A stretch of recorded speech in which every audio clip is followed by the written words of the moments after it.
One of the things that you may see at the front up here, you may not be able to see it if you're in the back, but definitely at some point today.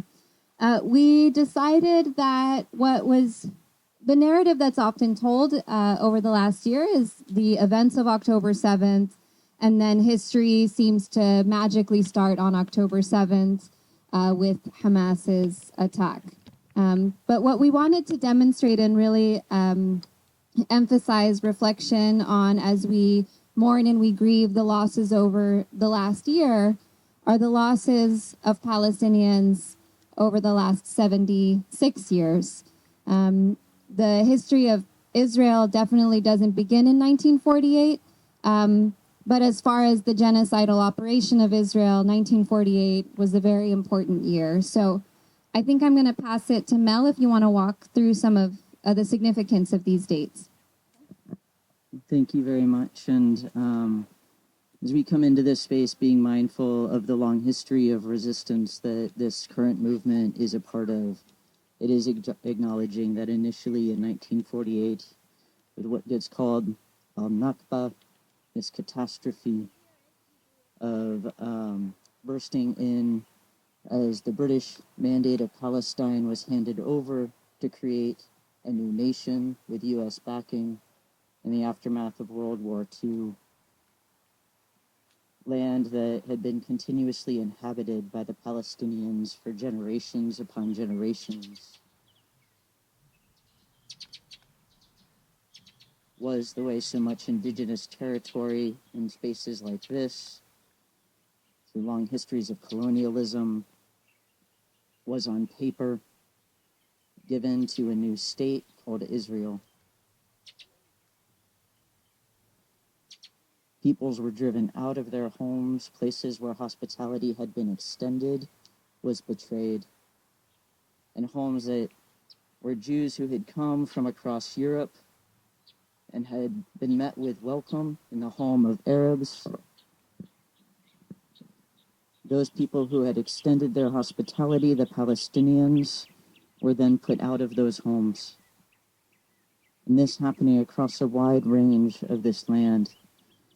In 1948 to 1956, where we have the European invasion of Egypt and displacement of the ways that support had been hesitant in coming at times. That with this invasion, where the Palestinians had looked around for intervention, for the possibility that somebody would see this suffering and do something to intervene, those who were willing to stand up themselves became targets as well. And following 1967 with the Six-Day War, a further incursion of the Green Line, where land that had been designated in international law for Palestinian life and habitation shrunk even further. At this point is when Gaza initially becomes occupied by Israel, and facing down in the aftermath of this Six-Day War, that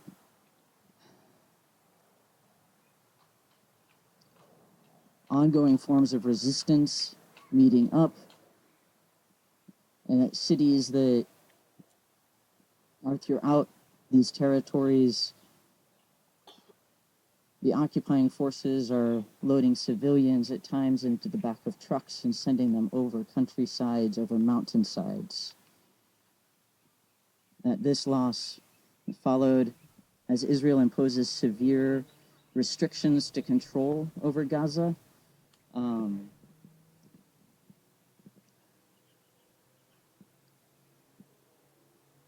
And Israel establishes increasing numbers of settlements in Gaza at the West Bank, despite decisions by international law that these areas, these regions, Israel is only to be settling in the part of the zone that's designated for them. And they start building out settlements, including roadways, including waterways, without interruption by the International Court of Justice at this point, or the UN at this point either. Even resistance there, as we've seen consistently, is met with U.S. vetoes. And so then what we see from 2004 onward are a series of beyondly disturbingly named operations with death tolls that are beyond imaginable. So we have, in 2004, we have Operation Rainbow, Operation Forward Shield, Days of Penitence. In 2005 and 2006, Israel was required to dismantle their settlements in Gaza, which was done. The settlements were removed, and it became under severe continued control and under blockade of the Israeli government. And so I won't walk you through every single operation. I encourage you to take photos of this timeline and to read into the history where you can.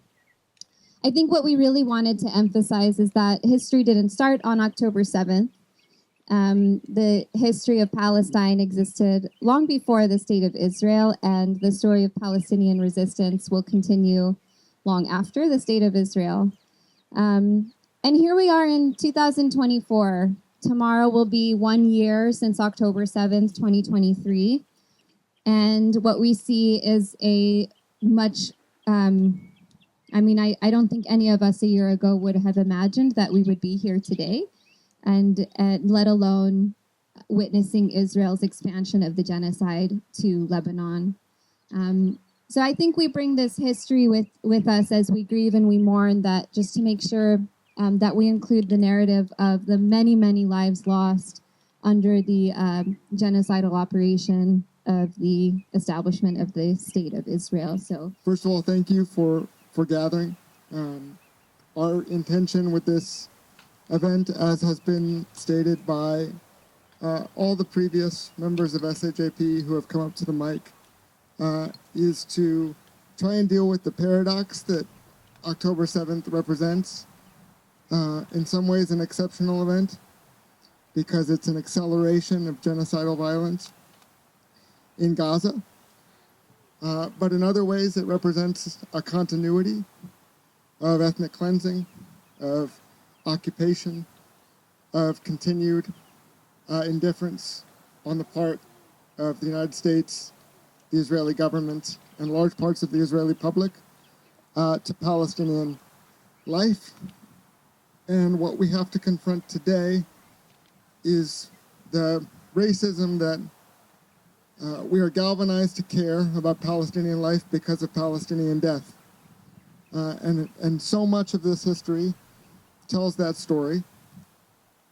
And I just want to, use this time to make a specific point about how time is used on the part of the oppressor against the oppressed, right? How time is used by Israel against Palestinians, how temporal positions are used. If history began on October 7th, then we have no sense of history, no sense of context, no sense of grievance. And therefore, starting the clock on October 7th, racism can do its work.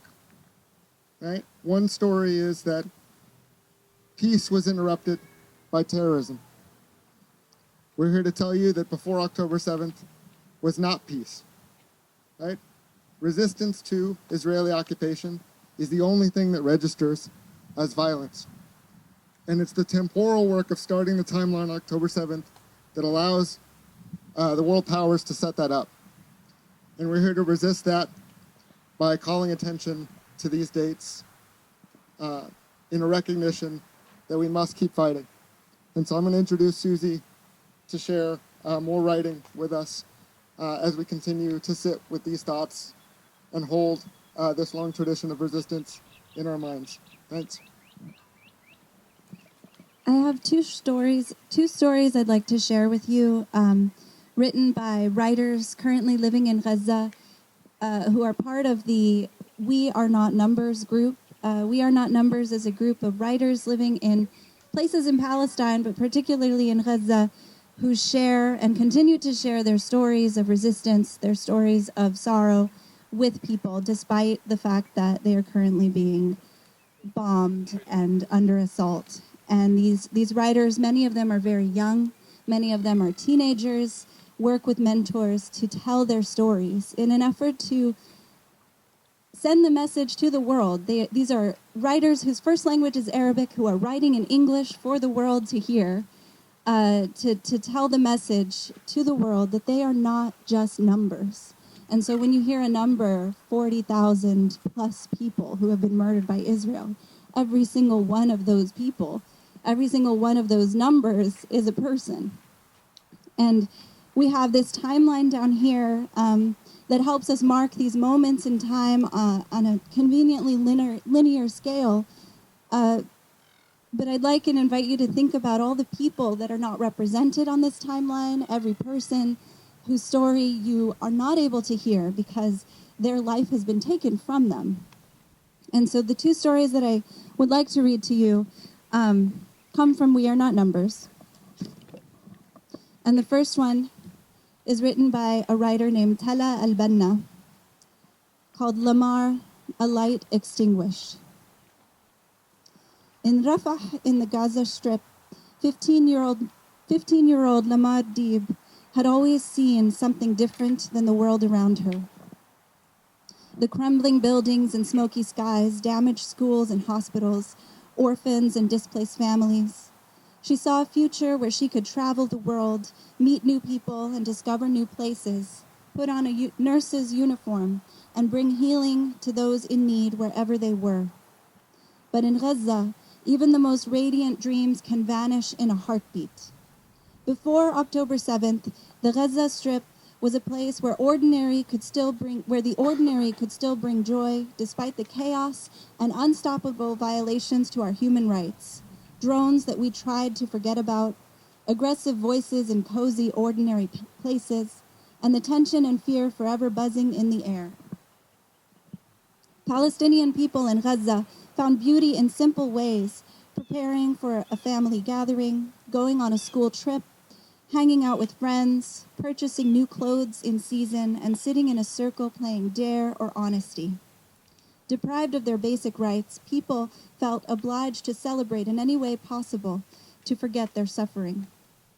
Lamar was one of those miraculous people who found her peace in the everyday, her school duties, meeting her friends, and her love for making vlogs to document her daily life and share her activities with her friends. Her days were filled with routines she created to preserve her sanity and as a way of being optimistic, making breakfast, heading to school, and studying with her friend Malak. After school, Lamar would venture out with friends, trying new cafes and restaurants, giving new meals a shot, always with a camera in hand. She considered her camera to be like a notebook that kept her memories in a safe place, a judgment-free friend that could end her boredom and loneliness, and a tool to bring happiness to others by creating videos. She had a YouTube channel, Ana Lamar. I am Lamar. Lamar loved capturing moments, sharing her life with her friends on her social media platforms, her mother said during one of our many conversations about Lamar, her voice catching as she recalled her daughter's excitement about the channel.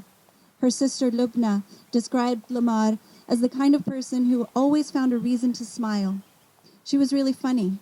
She also held out hope that everything was going to be better.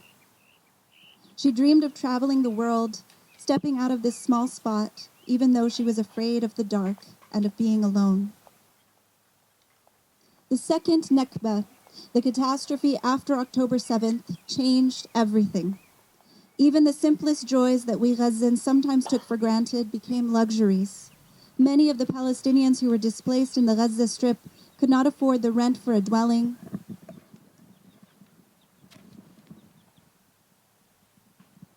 to buy clean, potable water, or to get health care assistance when they needed it. When the Israeli invasion began in Rafah, as the world as Lamar knew it, shattered. Damaged schools were reduced to rubble. Each classroom was converted to a shelter for at least 3 families. The places she loved to visit were bombed. The internet, Lamar's lifeline to the outside world, went dark. Survival became the only focus.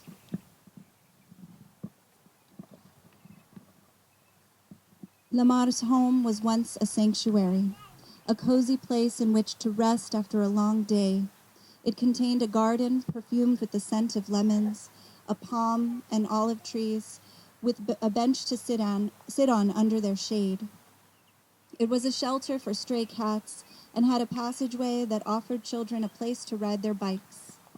After the invasion, this haven became almost inhuman, crowded with 28 displaced families seeking refuge. I say almost inhuman because Lamar's family's humanity could not be destroyed by the soldiers' inhumanity. When the Israeli occupation forces ordered Gazans to leave northern and middle parts of the Gaza Strip, people in the south who owned properties opened their homes to embrace as many people as possible. Lamar's family now slept and washed the laundry in a single room, rationed their food, and drank unclean water, and more than a week passed between their showers. Yet, as even the fear and chaos threatened to oppress and overwhelm everyone, Lamar's spirit remained unbroken. She took it upon herself to bring some semblance of entertainment to all the children now living in her house, children who she considered her family, in order to distract them. She organized games, sang national songs, and did her best to keep the children's minds off the insane ambulance noises, shaking houses, and sudden red flashes that informed us of new atrocities. The people living in her house called Lamar, inti fakhet al-amara, the fruit of the building, an Arabic expression to reflect the warmth she brought to those around her. But Lamar wasn't just living in day-to-day uncertainty, seeking edible food, standing in long queues to get potable water, or sitting for hours to bake with her mother. In a time when survival mode prevailed and no one could imagine tomorrow, Lamar was still planning for a future she had faith in. Lamar felt the urgency of her dream, driven by the hidden voice inside her. If you get the chance to survive, then you have to help marginalized people do the same. She was sure that achieving her goals required consistent work, reliability, and skills, and that even in the midst of the genocide, she could still take steps to fulfill this dream. She put her values above her fears of losing her life. One day, Lamar and her sister Lubna visited the International Committee of the Red Cross Center near the El Ataya Hill to talk about volunteering processes. While there, she met a foreign doctor working at the ICRC, someone who represented everything Lamar aspired to be. Lamar shared her dreams with the doctor, her innocent brown eyes lighting up with hope as they spoke.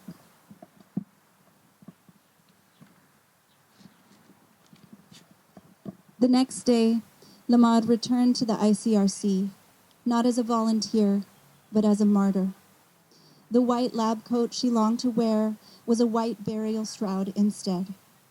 On the morning of July 31st, Lamar's brother Tha'ir's 22nd birthday, a day that should have been filled with balloons and decorations, giggles, and the lyrics to the happy birthday song, Sana Hilwa Ya Jamil, was instead a day choked with the stink of rotting flesh in the street while missiles howled in the sky.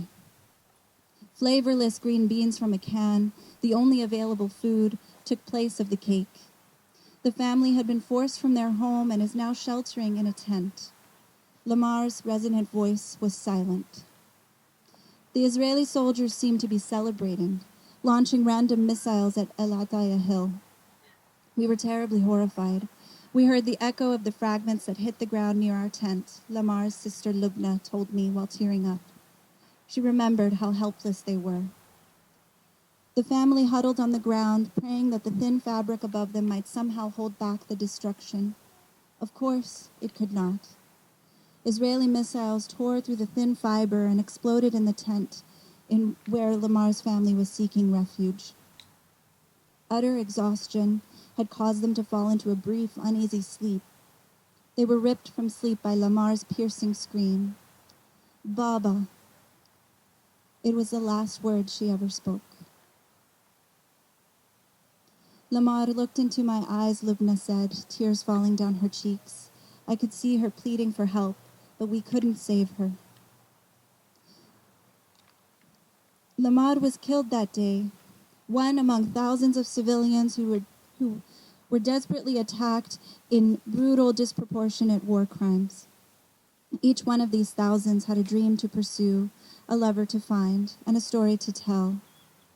The dreams Lamar held on to so fiercely were extinguished with her.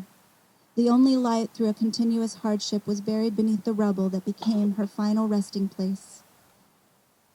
As Muslims, we believe that Allah will reward her with a huge blessing for all the years of her life that were stolen from her.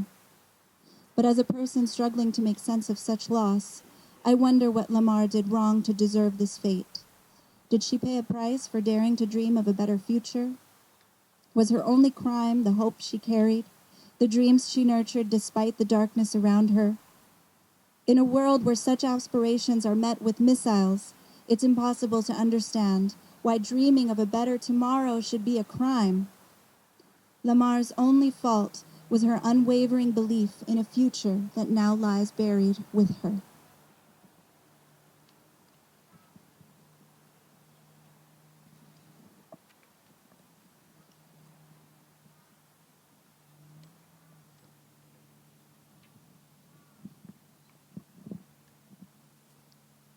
And this is the final story I'll share. It's by a writer named Dana Seso. It's called The Chaos of the World Has Rendered Me Speechless. In the Gaza Strip, September 30th, 2024. Words have always given me power.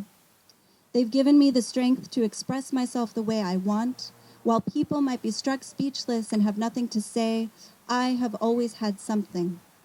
Whatever emotion strikes me, I've had words to express it. When I was angry, I wrote long essays in my journal, letting it all out until that anger subsided. When I wanted to express my love to my family or friends, I wrote them letters. I still remember the letters I wrote on my mother's. I wrote my mother on Mother's Day and Valentine's over the years. She hung them over her bedroom walls, in a home left far behind with no ounce of hope for return. Whenever I felt suffocated by something, words set me free as they poured out of me like butterflies flying from the inside. Sometimes I wonder how you can show so many emotions in your letters when in real life you show so little. My mother often told me, in an attempt to make me open up and talk. She knows me too well. She knows that I write to express myself and take too long to talk about what bothers me.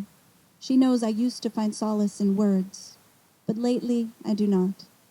Today, the chaos of the world has rendered me speechless. For the first time in my 22 years of life, I have nothing to say.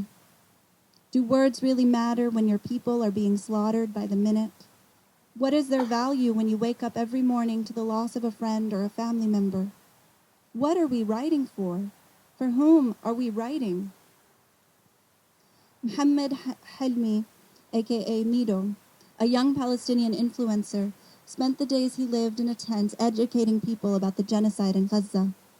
He took us on his planting journey, sharing videos he made while tending vegetables and melons outside of his tent. He described this gesture of nurturing new life as a form of resistance. I bring life to earth, they're taking away life, Mido stated, referring to Israel.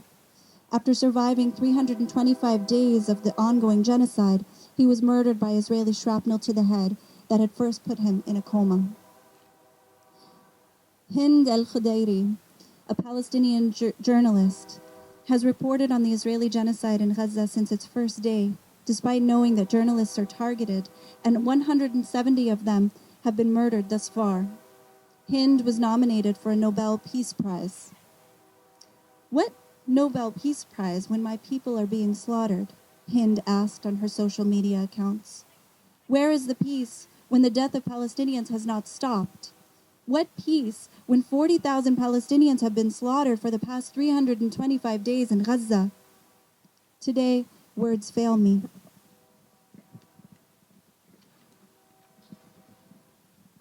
I stand speechless before my people as they suffer from Israeli bombing, starvation, forced displacement, and the spread of diseases ordinarily managed by adequate health care and vaccination. I have no words when my friend in the north complains about always being hungry. I just wish to die with a full stomach, she says. I'm tired of having my stomach always growl at me as if I can help it. No words came out of me when another friend, this one in the south, described how, while walking in the street, people around her carried the dead body of a martyr, and everyone around her moved on with their days, as if this were a normal occurrence. I grew up hearing a famous Gaza proverb: Gaza is a graveyard for its invaders. I now think that the proverb left out that Gaza is also a graveyard to its people, their dreams, and any hopes of a good life. When my sister Lema observed how composed I had become, able to deal with my grief and accept the death of my friends, I did not argue. But how could I tell her that the thousands of unspoken thoughts and words hide behind the facade she sees? There is no point in saying them aloud. I have lost the appetite to speak. The ones I would like to speak to are dead or displaced in faraway places. The world does not seem to care about everything we have been saying for the past 11 months. I've grown desperate and tired. I lose people I know daily, some acquaintances, others friends and family. How can I describe how deeply the death of an acquaintance with whom I used to exchange simple pleasantries has affected my heart? I searched the dictionary for a word that describes this heartache and came up empty. There is nothing to describe all of this. How can you describe the smell of death, the sight of torn-off limbs, or the screams of people as they burn alive from a bombardment? I'm tired of questioning. I'm tired of having to tell the world that we Gazans are also humans who deserve life. I no longer want to say how beautiful Gaza was before the genocide, how she embraced her people in her happiness and sorrows. What we Gazans really want now is for this genocide to end and to live in our city on our own terms, with all of its ruins and complications. I once read this quote on social media platforms after one of the many Israeli wars on Gaza. We are afflicted with the love of this country. We love it even if it is in ruins. This country belongs to us with its wars, its hunger, its steadfastness. It belongs to us with its broken silence and its sad victory. And in the softness of emptiness and the noise of stillness, it belongs to us. Yet here I am again, using words as they are the only things that still belong to me. They are all that Israel hasn't taken from me. Thank you.